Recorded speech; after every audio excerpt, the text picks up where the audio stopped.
제가 굉장히 뭐 다른 얘기 다 인사 얘기도 다 걷어치우고 오늘 예배니까 개인적으로 한 3개월, 2개월 가까이 굉장히 고민했던 기도 제목이 있었습니다.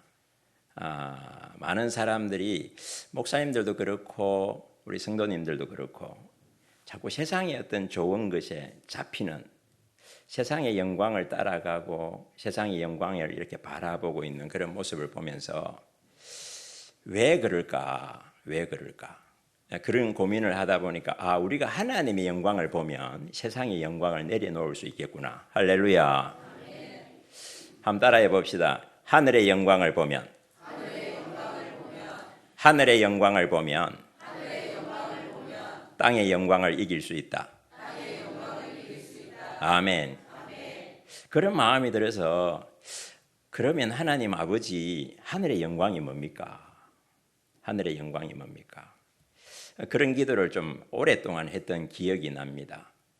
하늘의 영광이 무엇입니까? 예수님의 영광이, 좀 더 구체적으로 예수님의 영광이 무엇입니까? 이렇게 질문을 했었는데 그때 처음으로 떠올랐던 말씀이 오늘 우리가 읽은 본문의 말씀입니다. 요셉의 형제들의 이야기를 생각나게 하고 보게 하셨는데 오늘 그 은혜가 우리 가운데 임하기를 예수님의 이름으로 축복합니다.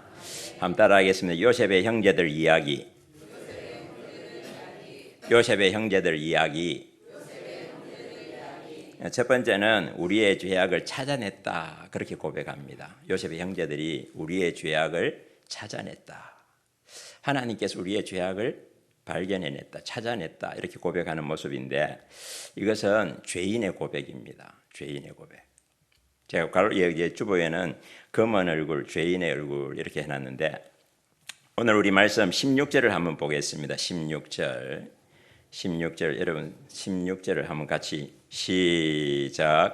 유다가 말하되 우리가 내 주께 무슨 말을 하오리까? 무슨 설명을 하오리까? 우리가 어떻게 우리의 정직함을 나타내리까? 하나님이 종들의 죄악을 찾아내셨으니 우리와 이 잔이 발견된 자가 다 내 주의 노예가 되겠나이다. 아멘.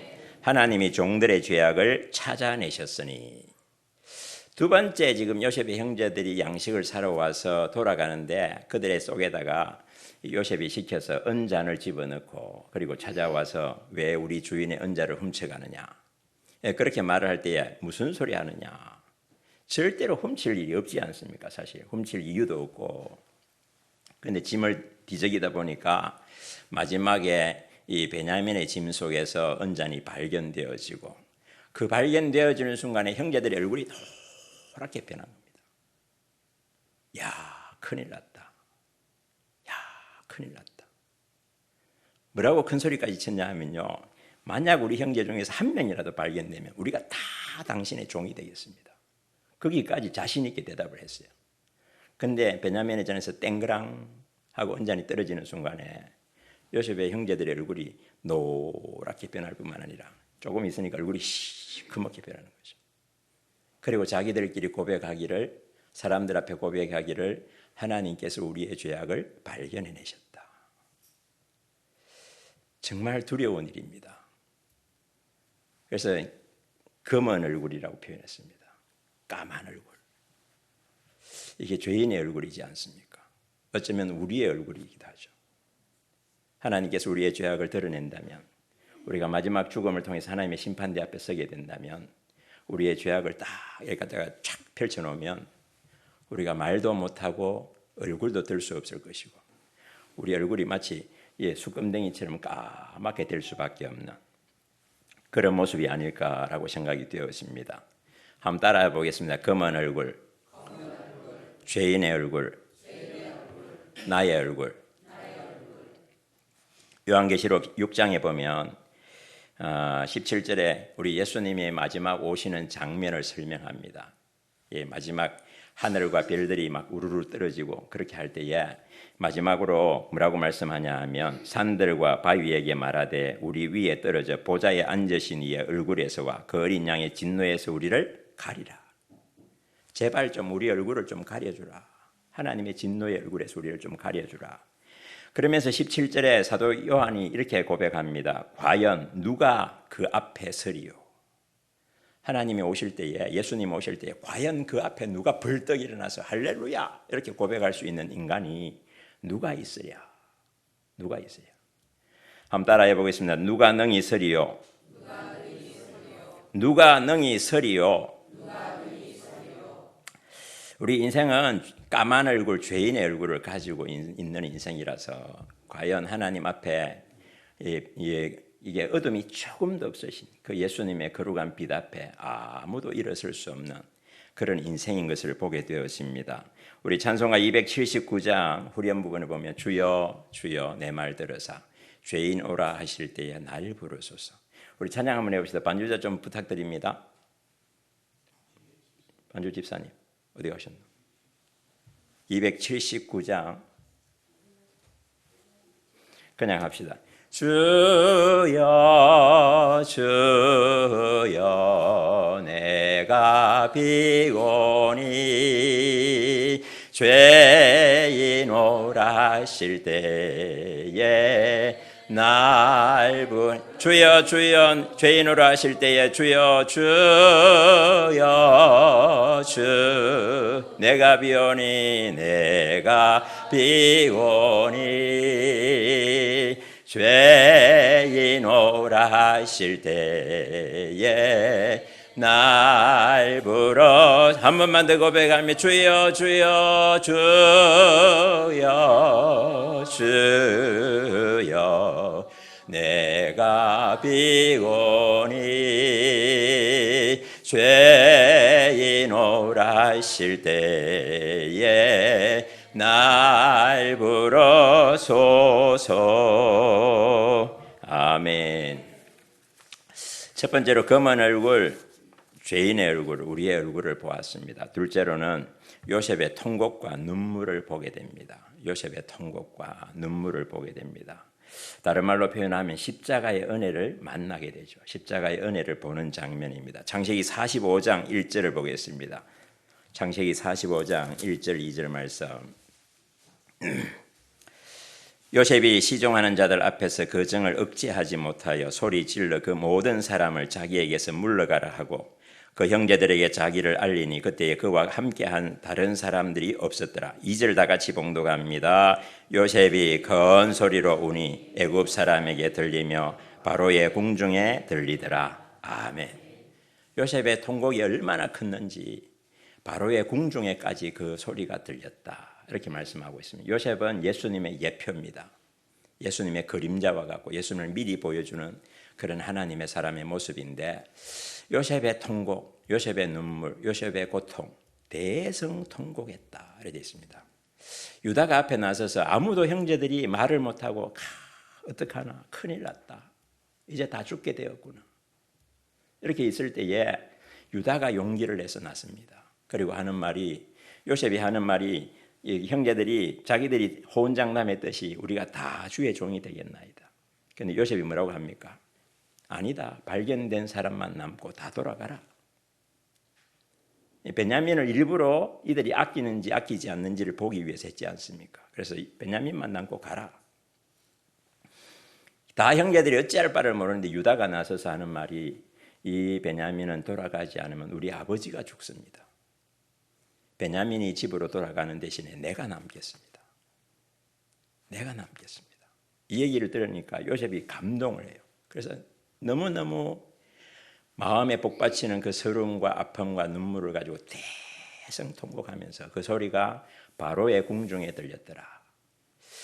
우리 예수님께서 겟세마네 동산 십자가에서 우리의 죄의 짐을 지고 통곡하시고 우리가 아파하시고 눈물을 흘리시고 피를 흘리신 줄 믿습니다. 아멘. 히브리서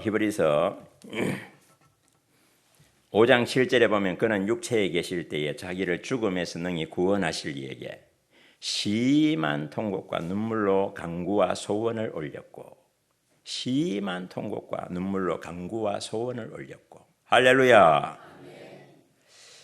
우리 예수님의 모습을 보여줍니다. 요셉의 그 눈물과 그 통곡 속에서 형제들의 죄악을 용서합니다. 한번 따라해보세요. 죄악을 용서하신다. 죄악을 덮어주신다. 아멘. 그 은혜가 마치 요셉의 집무실이 은혜가 휘몰아치듯이, 마치 십자가의 은혜가 휘몰아치듯이 형제들의 그 요셉을 팔아버리지 않습니까? 처음에는 죽이려고까지 했습니다. 이게 너무너무 악랄한 죄지 않습니까? 자기 형제를 팔아버리고, 자기 형제를 죽이고 팔아버리고 노예로 팔고, 그리고는 아버지에게 가서 요셉이 죽었다고 고백하고, 아버지가 매일매일 통곡하며 눈물을 흘릴 때에 모른 척하고, 그것이 가슴이 미어지는 죄악이 되었는데, 요셉인 줄 모르고 그 앞에서 하나님께서 우리의 죄를 적발하셨다. 정말 우리가 이제는 할 말이 없는 인생이고 이제는 하나님의 심판밖에 받을 일이 없다. 그렇게 고백할 때에 십자가의 은혜가 그들을 휘몰아치면서 그들의 죄악을 씻어내고 그들의 죄악을 태우신 줄 믿습니다. 그 은혜로 말미암아 자유함이 오는 거예요. 자유함. 우리는 나의 양 같아서 그릇 행하여 각기 제 길로 갔거늘 여호와께서는 우리 무리의 죄악을 그에게, 예수님에게 담당시키셨도다. 할렐루야. 우리는 예수님 믿습니다. 한번 따라합니다. 나는 예수님 믿습니다. 나는 나의 죄를 지신 예수님을 믿습니다. 예수님 때문에 죄사함 받습니다. 아멘. 보혈의 단비가 내려서 씻어내는 능력이 있음을 믿습니다. 누가 그 죄악을 담당해 줄 수 있습니까? 누가 그 죄를 해결할 수 있습니까? 그 어떤 인생도, 그 어떤 누구도. 옛날에 어떤 목사님 그 얘기하더라고요. 내 부모가 내 죄악을 위해서 죽어준다고 소용이 있느냐? 내 부모도 죄인이고 나도 죄인인데 내 부모가 나를 위해서 목숨을 다해서 던진다고 해도 내 죄가 용서될 수 없다. 우리 어머니도 우리 아버지도 여전히 죄인이기 때문에. 그러나 흠없고 죄 없으신 예수님께서 우리를 위해서 십자가 지신 줄 믿습니다. 여러분, 이게 우리한테는 이제 예수님 안에 들어와서 살다 보니까 이게 굉장히 익숙한 이야기입니다. 그러나 익숙하지 않은 이야기입니다, 사실은. 정말 우리에게 이거보다 위대한 이야기는 없습니다. 억만금을 주어도요, 우리가 몇 천억을 가져온다고 해서 우리의 죄악이 용서됩니까? 우리가 좋아하는, 세상에서 좋아하는 돈 몇 천억을, 한 5천억 가져오면 우리 죄악이 용서됩니까? 안 됩니다. 방법이 없습니다. 예수님이 오셔서 십자가 지지 않는 이상은 방법이 없다. 예수님께서 우리를 위해서 십자가에 죽으시는 그 외에는 방법이 없는 줄 믿습니다. 우리는 이 은혜로 사는 사람입니다. 우리는 날마다 나의 죄악을 직면합니다. 날마다 나의 약함을 직면하고 나의 허물을 직면하고 내 안에서 일어나는 죄의 모습, 세상에서 어떤 죄악된 모습들을 보고 있으면 내 안에서도 뽀로로로 하고 마치 거품이 일어나듯이 무슨 이 공장이 이게 움직이듯이 죄악이 같이 들고 일어나는 죄인입니다. 우리가 살아오면서 지은 죄악은요, 한정도 없어요. 너무 많아서 진짜 그 죄의 짐에 눌려서 살고 우리가 인류가 죄 가운데서 고통하며 살고 있고 마지막 심판 앞에서 그 누가 일어서리요? 그 누가 능히 그 앞에 서리요? 그러나 십자가의 은혜가 이기는 줄 믿습니다. 한번 고백합시다. 나는 십자가를 믿습니다. 나는 십자가를 믿습니다. 이 은혜를 믿습니다.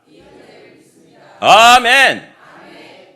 여러분, 우리가 어디가 소리칠 겁니까? 이런 데 소리쳐야죠.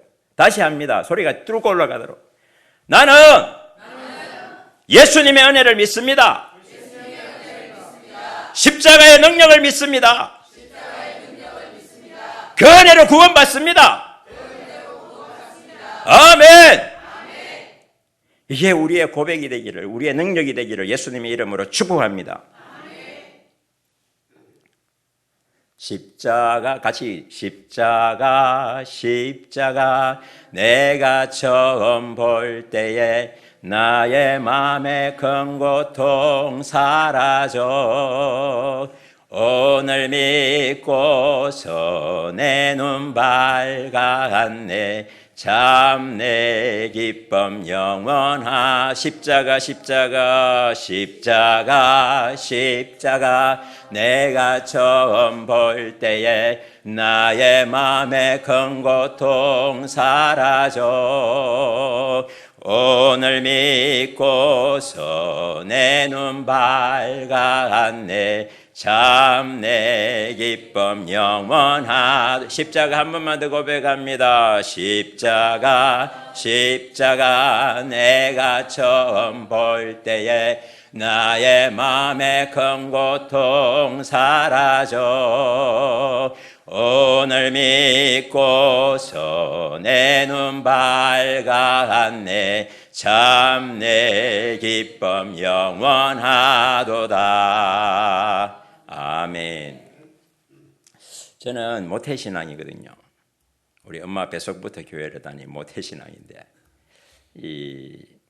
이게 참 안 쉽더라고요. 이 믿음이 온전하게 들어간다는 게 참 쉽지 않아서 제가 신학대학을 가서 대학을 마치고 군대를 제대하고 와도 온전한 구원의 확신이 사실 없는 거예요. 신학대학원을 가야 되는데 잘 모르겠더라고요. 여러분 어느 정도 신앙은 다 있는데 불구하고 거듭난 체험이 없는 거예요. 근데 우리 선배 한 분을 만났는데 이 선배가 좀 기도 좀 해라. 한 끼 금식이라도 일주일 좀 하면서 기도 좀 해봐라. 회개 기도를 집중적으로 한번 해봐라. 이 얘기를 듣고 제가 고신대 기도원 조그만 기도방에 일주일 동안 정심을 금식하고 들어가서 매일 기도를 하기 시작했어요. 그 전에까지 대학을 들어갔는데 대학을 다니면서 내 눈에 이게 확 눈이 열려서 보니까 사람들이 너무 불행한 거예요. 태어나서 사는 게 너무너무 고생스럽잖아요. 한많은 이 세상, 뭐 이렇게 표현하잖아요. 우리 한평생을 한많은 이 세상이라고. 그렇게 표현할 만큼 힘든데 죽으면 또 지옥 가는 거는 어릴 때부터 교회를 다녔으니까 그건 알잖아요. 그럼 이 땅에서 좀 편하게 살고 재미있게 살다 지옥이라도 가면 좀 덜 불행한데 이 땅에 사는 동안에도 너무너무 고생하고 너무너무 괴롭게 살다가 죽으면 지옥 간다. 여러분 이게 차라리 짐승으로 태어나면요 지옥이라도 없어요. 그렇잖아요. 지옥이라도 없어야 되지. 근데 이게 그걸 깨닫고 나니까 너무너무 좀 이게 인생이 너무 비극이다. 인생이 너무 비극이다. 이게 너무너무 그래서 대학을 다니면서 굉장히 방황을 했어요. 너무 인생이 비극적이라는 게 눈에 보이니까. 그렇게 했는데 그 일주일 동안 이제 기도실에 들어가서 찬송을 부르고 회개 기도를 하고 나름대로 이제 할 수 있는 방식으로 이제 해본 거예요. 그래 하다 보니까 이제 내가 생각나는 죄를 고백하다 보니까 아니 이게 줄줄이 나오는 거예요. 나중에 한 개 나오고 그 따라서 또 나오고 또 나오고 줄줄이 사탕처럼 비엔나 이렇게 저 소시지처럼 달려서 나오고 쭉 나오는데 어느 순간 딱 되니까 제 속에서 와 큰일 났다. 내가 너무너무 심각한 죄인이구나. 제가 어릴 적부터 도둑질도 한 번도 안 했어요. 모태신앙이기 때문에 잘 자랐단 말이에요. 나름대로. 그런데 어느 순간 딱 되니까 이게 줄줄 사탕으로 나오는데 내가 진짜 죄인이구나. 큰일 났다. 그 생각이 팍 올라오니까 그때부터 내가 교회 다니면서 유일하게 배운 게 뭡니까? 십자가의 은혜가 내 죄를 용서해 준다. 할렐루야. 그 하나는 제대로 배웠거든요. 그래서 그때부터 십자가 은혜를 구하기 시작한 거예요. 하나님 십자가 은혜로 나를 용서해 달라고, 나를 씻어 달라고. 그 기도를 한 이틀 하는데 딱 하루 이틀 딱 되니까 갑자기 뭔가 하늘에서 쏟아지기 시작한 거예요. 처음에는 아파서 통곡이 나왔는데 조금 있으니까 기쁨의 통곡이 나오고 즐거움의 통곡이 나오고 내 죄가 씻어졌다는 할렐루야.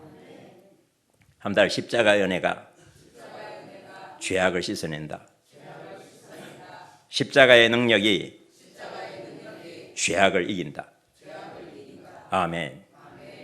그때부터 인생이 달라졌어요. 제가 전에는 애들을 이렇게 안고 지나가는 사람들이 애를 안고 막 우르르 깍꿍 잡고 이렇게 지나가면 내 속에서 뭐라고 이 속에서 대답이 나오냐 하면요, 뭐라고 소리를 내 안에서 밖에서 소리 안 나오고 내 안에서 소리치는 말이 뭐하러 태어났노?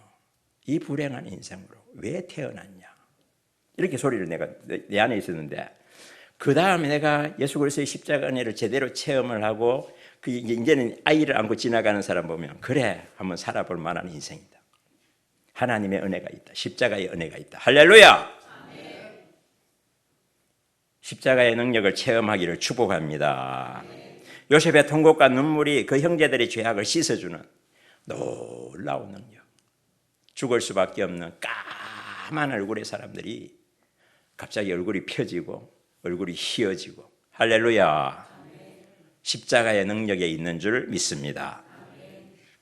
세 번째는 기쁨과 소망의 수레를 타고 집으로 돌아갑니다. 수레를 타고 집으로 돌아가요. 기쁨과 소망의 수레를 타고 집으로 돌아가는 장면을 보게 되어집니다. 다른 말로 하면 예수님과 동행하며 천국 가는 인생이 된 줄 믿습니다. 한번 따라해 보겠습니다. 예수님과 동행하며 천국 가는 인생. 45장 13절 말씀을 한번 보겠습니다. 45장 13절 말씀.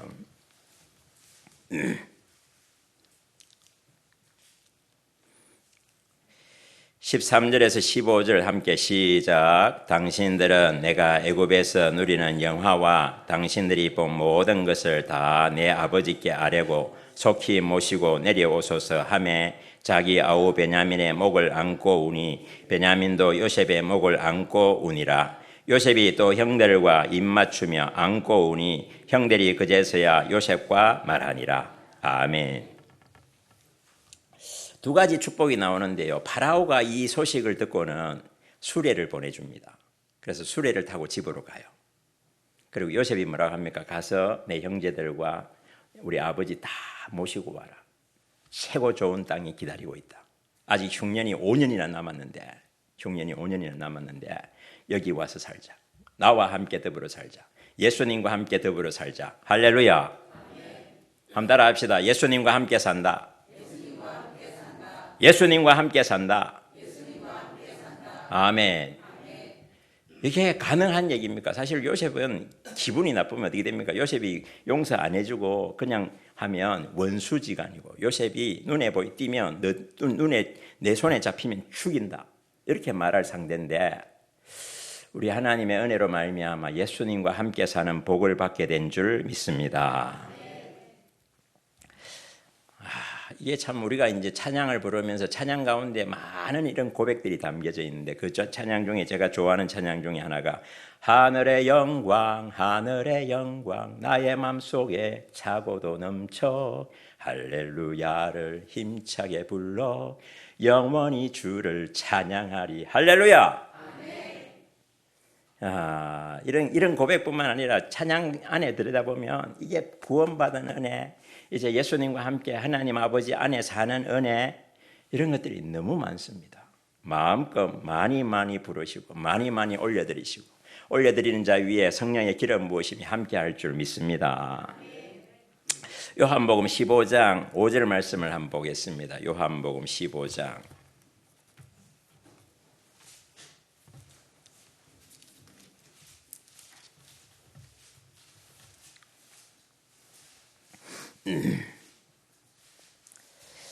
요한복음 15장 4절 5절을 보겠습니다. 4절 5절 말씀 시작. 내 안에 거하라 나도 너희 안에 거하리라. 가지가 포도나무에 붙어 있지 아니하면 스스로 열매를 맺을 수 없음 같이 너희도 내 안에 있지 아니하면 그러하리라. 나는 포도나무요 너희는 가지라. 그가 내 안에 내가 그 안에 거하면 사람이 열매를 많이 맺나니 나를 떠나서는 너희가 아무것도 할 수 없음이라. 아멘. 우리 예수님과 우리 사이를 포도나무와 가지로 이렇게 말씀하시면서 네가 내 안에 내가 너 안에 살자. 할렐루야. 한번 따라 예수님 내 안에 오시옵소서. 예수님 나를 받아주옵소서. 아멘. 여러분 어떻게 사십니까? 하루하루를 살 때 내가 예수님 안에, 예수님께서 내 안에 사는 것이 성도의 인생인 줄 믿습니다. 그렇게 살아야 하나님이 원하시는 열매가 나온다고 그랬어요. 그래 살지 않으면 다른 열매가 나옵니다. 예수님 열매 말고 하늘 열매 말고 다른 열매가 나옵니다. 그래서 예수님께서 우리에게 부탁하기를 내 안에 살아라. 나도 너희 안에 거하리라. 네가 내 안에 내가 너 안에. 할렐루야. 어떻게 하든지 이 관계를 계속 유지하려고 애를 쓰셔야 돼요, 사실은. 제가 이제 작은 교회 목사이고 지금 형편들이 이제 그렇게 쉬운 때가 아니니까 저는 예, 교회를 참 하나님 앞에 처음에 신학교 들어갈 때 그때 은혜를 받으면서 너무 감사해서 진짜 너무너무 감사한 거예요. 진짜 말로 다 할 수 없이 너무 감사한 거예요. 나 같은 인생이 하나님의 사랑을 받고 구원을 받았다 이 생각이 드니까 막 너무너무 좋아가지고 나도 모르게 뭐 이상한 기도를 했어요. 이상한 기도를. 아버지 아무도 안 갈라고 하는데 아무도 안 가려고 하는 데가 있으면 저를 보내주시라. 그걸 한두 번 한 게 아니고 한 달을 했어요.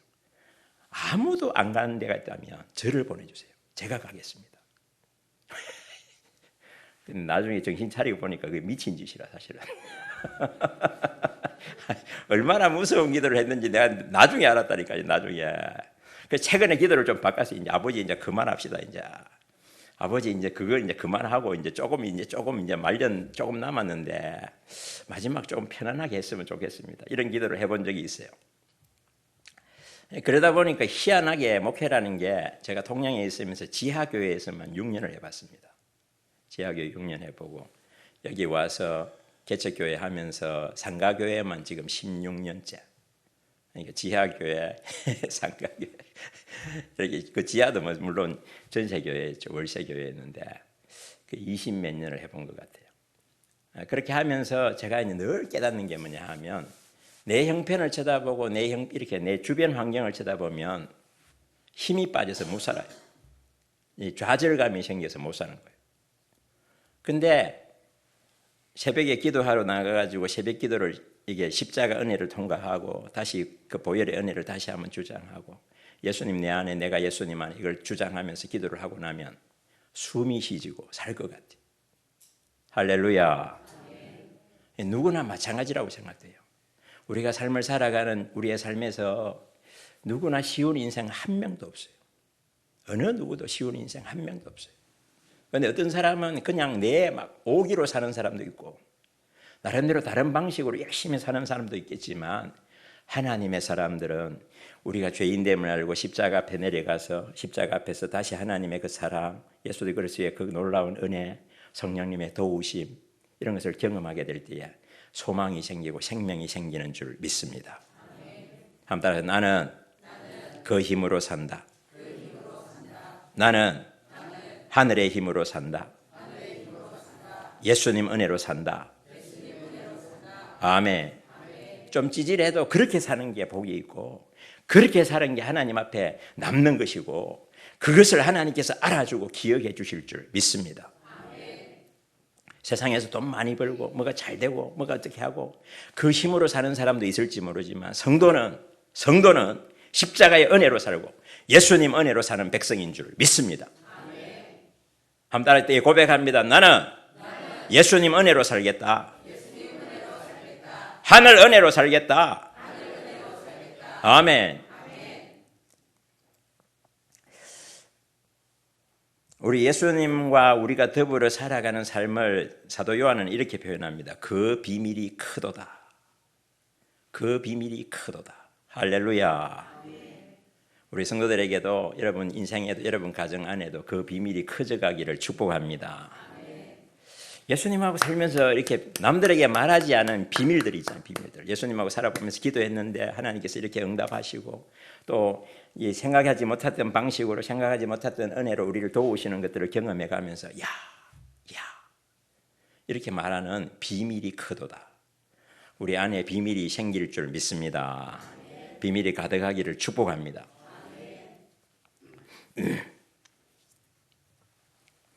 최근에 제가 이제 우리 이 세대를 지금 바라보고 있으면 코로나가 지나가면서 이게 느껴지는 게 너무 세상이 많이 변했고 세상이 악해졌고 그러고 이제 정치하는 사람이나 이렇게 교계나 이런 것들을 보고 있으면요. 야, 이상하다. 진짜 악한 사람들이 요즘은 너무 판을 치고 너무 뻔뻔하고 이런 것을 보면서 이게 마음이 계속 좀 무너져 내리려고 하는 면이 있더라고요. 이게 막 무기력이 생기고 이게 왜 그럴까? 기도를 해도 좀 힘이 좀 딸리고 이런 느낌이 딱 드는데 최근에 와서 하나 발견한 게 뭐냐 하면 이 이사야 60장에서 66장은요 마지막 계시록 부분이에요. 이사야로 치면 계시록 부분에 해당되는 부분이 이 이사야 60장에서 66장이 계시록 부분이거든요. 그 부분을 성경을 틀어놓고 딱 듣는데 갑자기 힘이 확 생기는 거예요. 오늘 아침에도 어제 아침인가 어제 저녁에 이제 기도를 하는데 우리 예수님께서 붉은 옷을 입고 에돔에서 걸어오시고 바라바에서 걸어오시는 장면을 딱 읽는데 그 장면이 뭐냐 하면 이 악한 자들을 포도 있잖아요. 포도 알맹이를 밟으시고 그 포도송이가 터지면서 그 물이 몸에 묻어서 붉은 옷을 자주색 옷을 입고 예수님께서 이스라엘을 향해 걸어오는 모습을 설명하고 있거든요. 그게 심판하시는 예수님이에요. 그 모습을 딱 보면서 그래 예수님의 심판의 때가 온다. 여러분 이게 두렵기도 하지만 한편으로는 너무 감사한 일이에요. 근데 그걸 보는 순간 힘이 확 나요. 예수님을 바라봐야 힘이 나는 줄 믿습니다. 예수님 때문에 사는 백성이 성도인 줄 믿습니다. 땅의 영광이 뭡니까? 땅의 영광은 우리가 알고 있습니다. 땅의 영광은 우리가 알아요. 잘 되고 우리 자식들이 잘 되고 건강하고 돈도 많이 벌고 내가 하는 분야에서 성공하고 이런 것은 땅의 영광입니다. 근데 우리는 땅의 영광을 바라보고 사는 백성은 아닙니다. 우리는 하늘의 영광을 바라보고 사는 백성인 줄 믿습니다. 우리가 너무나 익숙하고 너무나 당연시하는 십자가의 은혜가 당연한 것이 아닙니다. 여러분 사순절 기간을 지나면서 우리 예수님께서 어떠한 고난을 당했는지 어떠한 아픔과 눈물 가운데 우리에게 이 은혜를 만드신 일을 생각하면서 그래서 우리 죄악을 직면하고 십자가 앞에 내려가고 우리의 마음에서 검은 얼굴, 검은 모습들이 십자가 앞에서 새로워지기를 축복합니다. 그리고 예수님과 함께 살아가는 재미가 그 비밀이 크도다. 그 비밀이 크도다. 여러분의 심령에, 여러분의 인생에 그 비밀이 커지는 여러분과 저의 인생 되기를 예수님 이름으로 축복합니다.